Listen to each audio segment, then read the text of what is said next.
Good morning বন্ধুরা, সবাই কেমন আছো? আশা করি খুব ভালো আছো। আমিও খুব ভালো আছি। আজ রবিবার, ছুটির দিন। সকালে উঠে চাটা খাওয়া হয়ে গেছে। এই দেখো, মাম্মাম এখন বসেছে কার্ড বানাতে। দিদুনের বার্থডে, সেটা শুনেই ও বললো আমি দিদুনের জন্য একটা কার্ড বানাবো মাম্মাম। আমি বললাম ঠিক আছে বানাও। তাই ও বসে পড়েছে। ও কার্ড বানাতে ভীষণ ভালোবাসে, আর আমি ওকে একটু হেল্প করে দিচ্ছিলাম, এই আর কি। চলে এলাম রান্নাঘরে, এসে মামামের জন্য একটু স্যান্ডউইচ বানিয়ে নিচ্ছিলাম। ও স্যান্ডউইচ খেতে খুব ভালোবাসে, আর এমনিতে স্কুলের দিনে তো সেভাবে বানিয়ে দেওয়া হয় না। ভাবলাম আজকে ছুটির দিন, তো একটু বানিয়ে দিই। এটাই বানিয়ে নিচ্ছিলাম, আর আমরাও সবাই ব্রেকফাস্টে এটাই খেয়েছিলাম।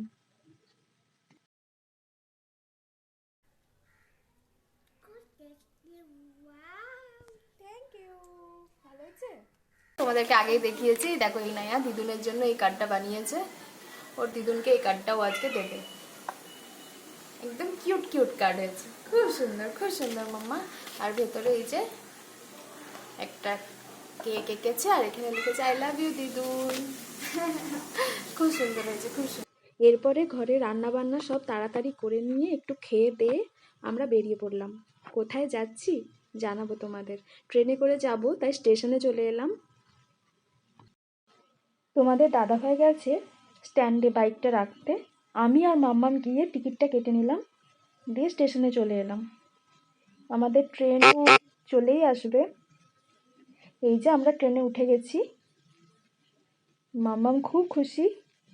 ওকে কোথাও বেরু নিয়ে গেলে আর কিচ্ছু চাই না, জানো তো। আর আমিও ভীষণ খুশি, আমিও তাই। মা আর মেয়ে পুরো একই রকম, আর এই জন্য ওর বাবার মাথা খারাপ হয়। উইন্ডো সিটটাও পেয়ে গেলাম, আর জানালার বাইরেটা তোমাদের একটু দেখাচ্ছিলাম। মাম্মামের ঘুম পেয়ে গেছিল, আমরা অনেকটাই চলে এসেছি। এবার নামারও সময় হয়ে গেছে, আর একটু পরে কিছুক্ষণের মধ্যেই নেমে যাব। আমরা পৌঁছে গেছি। আমরা চলে এসেছি খিরাইয়ে। এখানে হয়তো তোমরা অনেকেই এসেছো, আমারও অনেক দিন ধরে আসার ইচ্ছে ছিল, তাই চলে এলাম। লোকাল ট্রেনে মেদিনীপুর থেকে প্রায় 1 ঘন্টা 10-15 মিনিট মতো লাগলো। এখন বাজে প্রায় 2:30টা মতো। এরপর একটু হেঁটে যাচ্ছিলাম। এরপর একটা গাড়ি করে প্রায় 10 মিনিট মতো গিয়েই আমরা পৌঁছে গেলাম। এই দেখো চলে এসেছি। এখানে শুধুই রং বেরঙের ফুল দেখাবো তোমাদের। এখানে একটা মেলাও চলছে, যেটা এখন সরস্বতী পুজো পর্যন্ত চলবে বলল। দেখো কত লোক এসেছে বিভিন্ন জায়গা থেকে, অনেক লোকের সমাগম হয়েছিল দেখলাম। এবারে দেখো কি সুন্দর ফুল। দেখো ফুল দেখে মন ভরে যাচ্ছে। উফ, কি সুন্দর না? এই জন্যই বলে না, পৃথিবীর সব থেকে সুন্দর জিনিস কি? ফুল। ফুল জিনিসটাই এমন, যেটা সব জায়গায় থাকে বলো। আনন্দেও থাকে, আবার বিষাদেও থাকে।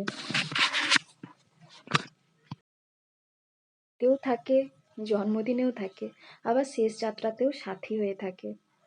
ফুল ছাড়া যেন কোনো কাজই আমাদের হয় না।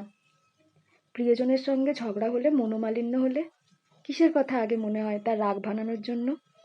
সেই ফুল। ফুল জিনিসটাই এমন, যা যে কোনো মনের মানুষকেই নরম করে দেয়। ফুল তুমি তোমার ড্রয়িং রুমে রেখে দাও, কিংবা ডাইনিং টেবিলে। ওদিকে যখনই চোখ যাবে, সঙ্গে সঙ্গে মনটা কেমন ভালো হয়ে যাবে, আর বাড়ির পরিবেশটাও বেশ সুন্দর লাগবে, তাই না? এতক্ষণ দোকানের ফুল দেখছিলাম, এবার মাঠের দিকে এলাম। দেখো যেদিকে তাকাবে শুধুই ফুল, মনে হচ্ছে যেন ফুলের চাদরে মোড়া আছে চারিদিক। কি অপূর্ব সুন্দর। চারিদিকটা হলুদে হলুদ লাগছে, আর কত লোক এসেছে দেখো। আর ছুটির দিন বলেই মনে হয় এত ভিড়। আর আমার মাম্মামও একটা ফুলের ক্রাউন পরে নিয়েছে, পরে বেজায় খুশি সে। ওখানেই নাচানাচি শুরু করে দিয়েছে। দেখেছো তার কি আনন্দ, বেশ আনন্দে নাচ করছিল। আমিও আর বাকি থাকি কেন, তোমাদের দাদাভাই বললো তুমিও একটা পরে নাও, তাই পরেই নিলাম। আর বেশ কিছু ফুলও কিনলাম। ফুল নিয়ে মাথায় ক্রাউন পরে সুন্দর পোজ দিতে দিতে এগিয়ে যাচ্ছিলাম। তোমরা কারা কারা এসেছো গো খিরায়ে, আর কারা কারা এখনো আসোনি, অবশ্যই চলে আসবে, ভালো লাগবে। এই দেখো মা মেয়েতে একটু পোজ দিয়ে দিচ্ছি, এরপরেই বেরিয়ে যাব। যদি ভিডিওটি ভালো লেগে থাকে অবশ্যই লাইক করো, শেয়ার করো, আর চাইলে চ্যানেলটি ফলো করে দিও। সবাই খুব ভালো থেকো, সুস্থ থেকো, টাটা।